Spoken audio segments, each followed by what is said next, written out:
All right, so I'm super excited to be having a conversation today with Jared about something referred to as General Adaptation Syndrome. General Adaptation Syndrome was first proposed by Hans Selye, who's a French scientist, in 1936. So the basis for contemporary exercise prescription has actually been around for a really long time, and that's what we're going to get into today. So, Jared, I want to start with a very, very important question that I think is often overlooked when people enter into an exercise program. Is why do we exercise? People give a lot of superficial reasons for it. I want to lose weight, I want to build muscle, I want to run faster. But at its core, why do people exercise? That's a good question. I think that part of the reason this is, I don't want to say hidden, but misunderstood is because of the marketing departments at a lot of companies try to make it something that it's not and give people the thought that like, oh, I exercise to burn calories, or I exercise to hit this, or I exercise to feel this way. But really the primary purpose of exercise is some type of physiological adaptation to the body. So it's adaptation. It's weightlifting or cardio or whatever. You're trying to adapt that characteristic of the body and most likely adapt it to improve it. Right. So we exercise to adapt fundamentally. And the things that marketing departments push, those are just external manifestations of adaptation. Yep. So that provides us a basis for this discussion around general adaptation syndrome, which again, this is the fundamental mechanism through which we adapt to exercise. And there are three phases to the general adaptation syndrome as Selye proposes it. There's a stress phase, there's a recovery phase, and there's a response phase. And response is typically considered adaptation, but as we'll talk about, sometimes that actually can be a maladaptive response if the stress is too great or the recovery is inadequate.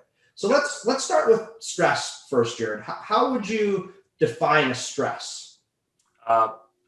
State of strain, tension on an organism that you apply to produce some type of overload to get the response. Right. And that overload part is very important because unless the body is challenged a little bit more than what it's used to handling, it's not going to be compelled to make any changes, right? Because why would it? We like homeostasis. We're kind of lazy on an evolutionary level. Yep. And I think that evolutionary point's really, really important. Like as a human species, we've been around for 100,000 years because we can adapt to progressive stress. So without this really innate ability, we wouldn't be here anymore. And the first step in the general adaptation syndrome cycle is stress. If the stress is appropriate and recovery occurs properly, then positive adaptation results. So let's talk about recovery. What happens during the recovery process? The body is going to repair like if it's a resistance training session, for example, the body's going to repair that tissue. The nervous system's going to come back to baseline. So that recovery process isn't just, I think a lot of times in recovery, people think of, oh, my muscle's sore, it needs to be not sore anymore. And that's recovery. But there's actually a lot more to recovery than that, as far as the nervous system, the local tissue, the skeleton that holds you up. So there's a lot more to it than just, oh, my muscle's no longer sore. Yeah, well, and you said something really important there. And implicit in what you said is that the first part of the recovery process, what is occurring is there's actually a decrement in performance for a period of time, right? And sometimes, and you said it, sometimes we see this or we feel this very tangibly in terms of muscle soreness. Yep. But talk about some other examples of where even though you may not be physically sore, you actually do notice decrements in performance. Yeah, I mean, central nervous system fatigue. I'll see this sometimes when I lift. I'll be performing a squat movement or something like that, and my muscles feel great. I feel fine. But when I compare my numbers on that training session to a previous training session, my radiant perceived exertion, or how hard a given set felt today versus last week is significantly different. So I might have had last week, I did the same weight, same reps, everything was the same, but I thought I had 2 in the tank. And then today I had 0 in the tank, and I actually missed what I hit last week by 1. So there's actually a more systemic central fatigue also that you can experience in addition to just like the local muscle fatigue that most people consider. Yeah, and to be fair, that is what largely drives performance in workouts. Soreness when it's significant is obviously problematic, but it's very tangible, it's very overt, and you realize it's happening. It's this central nervous system fatigue and some local neurological fatigue that really results in decrements in performance. And another way to think of it is you can have an athlete or an individual come in the weight room on one day and they can be sore, but they could still achieve their max vertical jump height. But on another day, they can come in, they can feel absolutely fine and not come anywhere close to that max vertical jump height. And that's a sign that the nervous system is still recovering. Yeah, I actually experience that a lot in my training. A little bit of soreness doesn't really affect me that much because it's more of just a local feeling.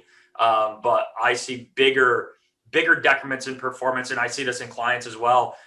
When they come in and they're really stressed out, work's been busy, they haven't been sleeping well, nutrition's been a little bit off their norm because of events or whatever. So I see that more of a reason that people have decrements in performance than like that actual feeling that they have in their body. Now, you actually said something that I think is really important there. Lots of factors affect recovery. Talk about just what some of those factors are. There's almost an infinite number, but talk about some of them. Yeah, nutrition's definitely one of them. I mean, if you're breaking down tissue in the body, all the tissue that you're going to be breaking down needs protein to repair itself. So if you're nutritionally void of protein, your body uses protein for a lot of things. It's going to repair all your critical organ tissue first. It's used for fuel if you're in a deficit. So if you're not getting enough protein to check off all those boxes and recover the muscle tissue, you're going to have decrements in performance from poor nutrition status. Sleep is huge. There's more and more research coming out on sleep. It seems like weekly about how important that is for recovery of not just the local tissue, but also the central nervous system. Training status, gender has a little bit of an effect on it.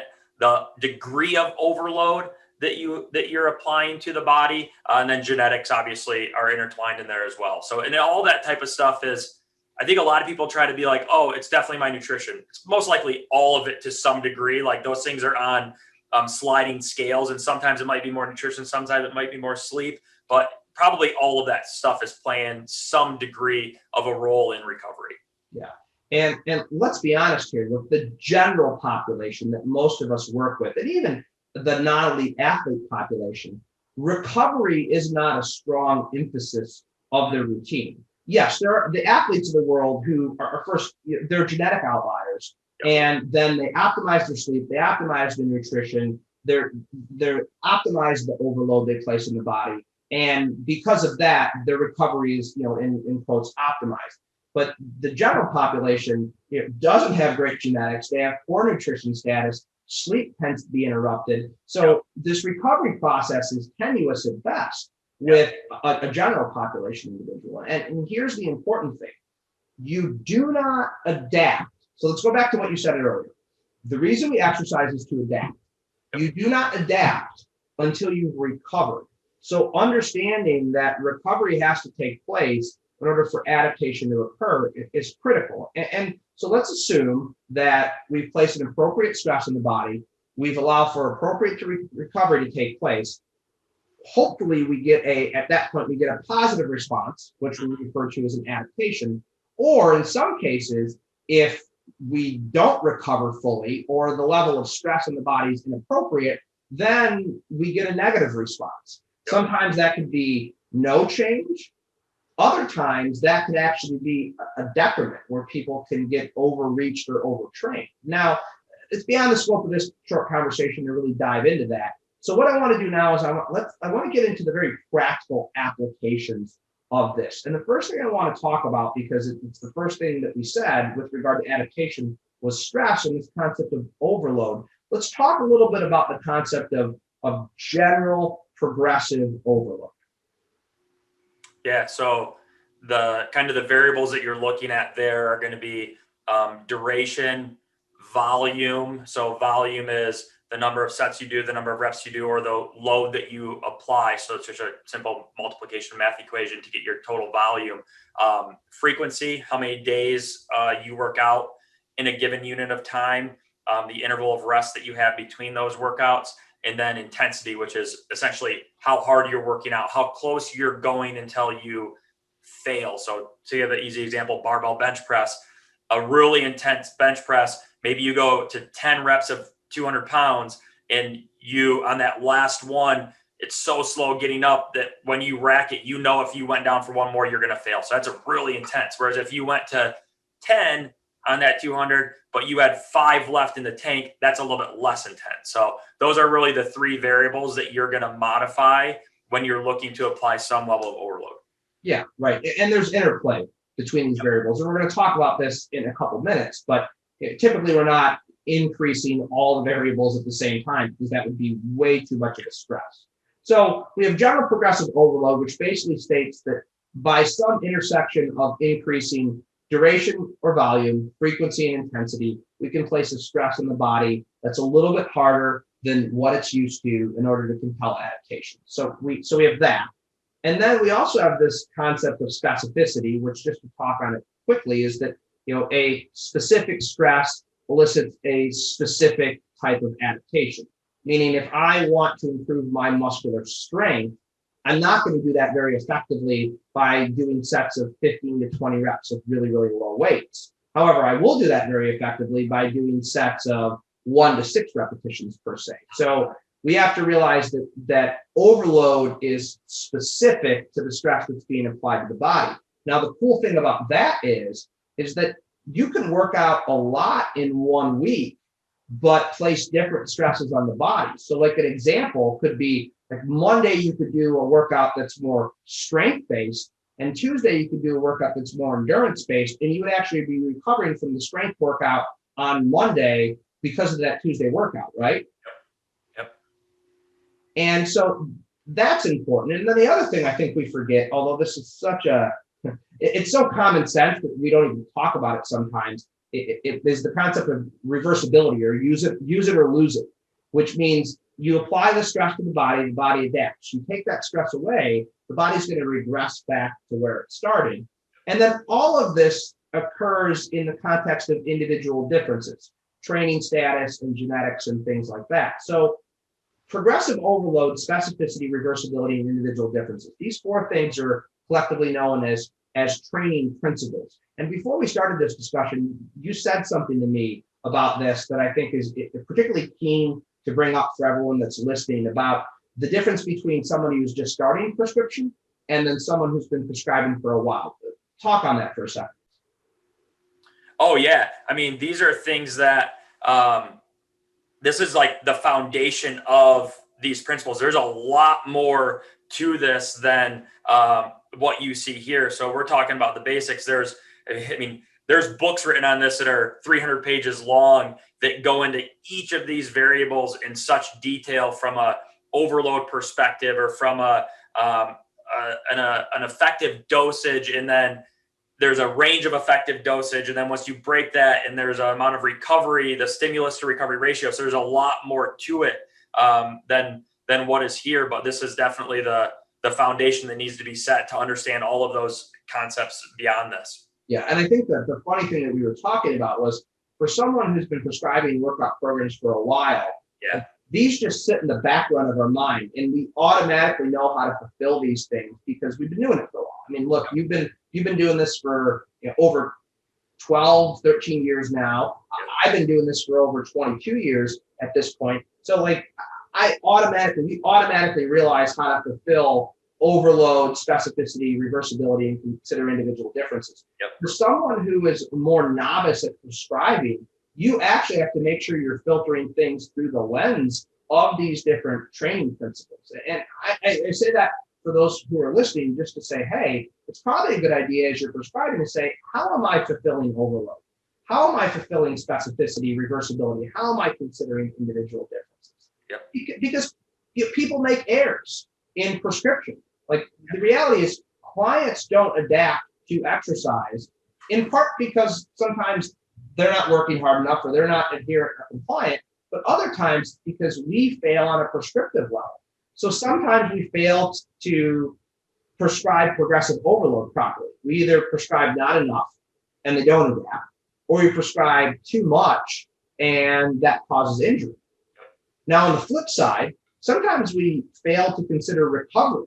So we either have not enough recovery, which I think is very common, as we talked about earlier with the general population, and that results in no or little adaptation and maybe even injury, or we have too much recovery, where you train on a Monday, let's say, International Bench Press Day on a Monday, you do bench on Monday, and then you don't do bench or chest for the following Monday. That's too much recovery for most novice or intermediate trainees. So they actually they will overload, they will recover, they will adapt, and then they'll detrain and they'll start right back where they left off the week before. So let's apply this to general population clients. Let's get really applicable here in the last 5 or 6 minutes to working with Gen Pop clients.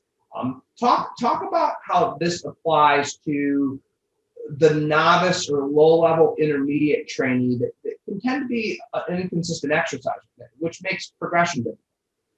Yeah, progression is very, very difficult for this population. I think the biggest thing that coaches need to realize is communication is key. Like, you have to be talking to your clients. You need to know, how are they feeling after sessions? How are they feeling during sessions? Are they getting good connection with the muscle that they're supposed to be working? What's their soreness level like on subsequent programs? What's their performance like? So I think that the communication is huge with these types of clients. As far as like the general parameters, we usually start people with, 1 day a week, as you mentioned. I usually tell people 1 day a week, you're going to get some level of adaptation going from nothing to something.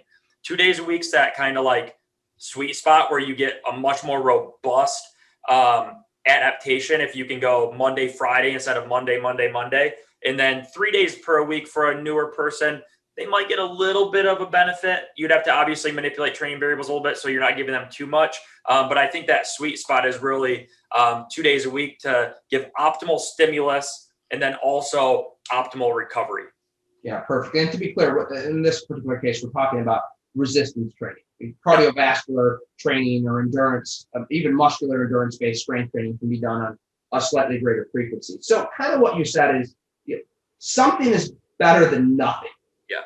But a little bit more of something is better than a little bit less of something. Yeah. And we know that recovery is critical. So when we put this into the context of actual prescription, let's really focus on strength training right now, because I think it's pretty clear based on the research that due to the low level of neuromuscular stress with endurance exercise, that can be done at a pretty high frequency aerobically. You can run 5 days a week. You can circuit train 5 days a week. You're not really stressing the central nervous system. So what you basically said is 2 to 3 days a week for each muscle group in the body is an adequate stimulus to adapt for pretty much all novice to intermediate trainees. Unless you're an advanced trainee, you probably don't need more than 3 days a week, right? No, yeah, I would say that's true. And I would even go as far as suggesting 2 to 3 days a week of full body splits instead of because you could theoretically go 6 days of training and go upper push, upper pull, lower, upper push, upper pull, lower. But then you're bringing in that central nervous system again, which dictates all of the recovery. So I would actually prefer my novice lifters that have never really lifted before, the 2 to 3 days a week, and then have 4 to 5 days off per week so they can recover and do other types of activities. So yeah, 2 to 3 days a week. Then each muscle would be trained at a moderate volume. 2 to 4 sets per muscle group. And then the intensity that we talked about, that's going to be kept when someone's first starting, probably in that 4 to 6 reps in reserve range ish. And then obviously those would all progress appropriately from that starting spot. Yeah, that's great. So let's let me wrap this up with some really practical recommendations to kind of tie this all together.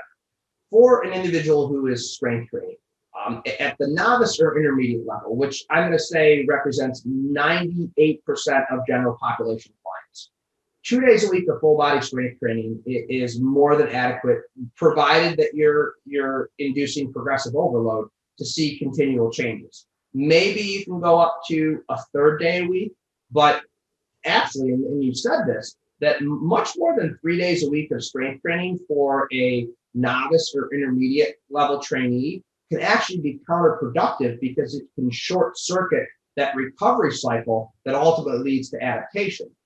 And then if people want to exercise more often, hey, we're exercise people, right? But if you want to exercise 6 days a week and you have the time, go ahead and do it. On those other days, something that is lower, what we'll say is neuromuscular intensity. So muscular endurance-based circuit training, aerobic exercise. And then lastly, everyone should be physically active every day as much as possible. So we talk about this as non-exercise activity time or non-exercise activity thermogenesis. You should at least get 60 minutes of that in every day. But I think to tie this all together, we exercise to adapt. Adaptation occurs because we stress the body with an overload, we recover, and then we make positive adaptation. If we continue to go through that cycle, we make progress. People who prescribe workouts have to understand these principles if they're going to effectively prescribe an exercise program. And I hope this discussion gave a little bit of insight into that. Jared, thank you so much for your time and your expertise. Thank you.